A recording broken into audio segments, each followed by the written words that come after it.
Nintendo Switch 2 potentially outed by Microsoft's Activision Blizzard acquisition, and a return trip to the lands between thanks to some newly announced Elden Ring DLC. It's all this and more in today's Weekly Glitch.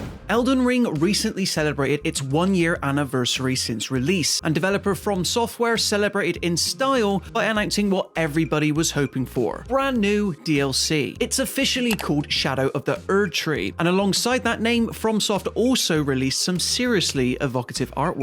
Of course, these few pieces of information alone were enough to send the Reddit threads alight, with many speculating that the tree featured in the image could be Michaela's Haligtree, while others think it was the previously teased Black Lamplight Tree. Either way, Elden Ring fans will have to wait that little bit longer to return to the lands between, as From Software failed to give Shadow of the Erdtree an official release date. The beginning of the month means another bevy of Xbox Game Pass additions to look forward to, and for the month of March 2023, Microsoft has gone big. Absolutely leading the pack is none other than Wolong Fallen Dynasty, which arrives on day 1 into Xbox Game Pass. Other heavy hitters for March 2023's Xbox Game Pass lineup include Driving Simulator F1 22, Steam Survival success story Valheim, and EA PGA Tour. This is by no means an exhaustive list, so don't be too surprised if Microsoft announce even more additions to March's Game Pass lineup a little later on in the month. Microsoft's ongoing appeal to get UK regulators to approve its Activision Blizzard acquisition has potentially revealed the Nintendo Switch 2? Yes, hidden away in a very large document from the CMA, it admitted that Nintendo Switch's cloud gaming service is very limited, at least when compared to Microsoft's own gaming efforts with the cloud. The document went on to highlight that Nintendo Cloud Gaming is only available to Nintendo Switch and redacted. What could this mysterious redacted Nintendo device be? Though not absolute confirmation that Nintendo Switch 2 is happening anytime soon, it does make sense to see future Nintendo consoles mentioned in such legal documentation, because you can presumably never have enough catching them all. As part of a Pokemon Presents livestream earlier this week, Game Freak and the Pokemon Company announced a boatload of news in honor of the franchise's 27th anniversary this year. Chief amongst them was news that Pokemon will soon be getting a cutesy stop-motion makeover in the form of a new Netflix show. The show is called Pokemon Concierge, and the brief trailer released shows Psyduck waddling his way along a beach before looking up to the camera as if to say, "You fancy coming on holiday?" The handcrafted art style no doubt gives Pokemon Concierge its very unique look, although no release date was given as to when we can expect this Netflix show to arrive.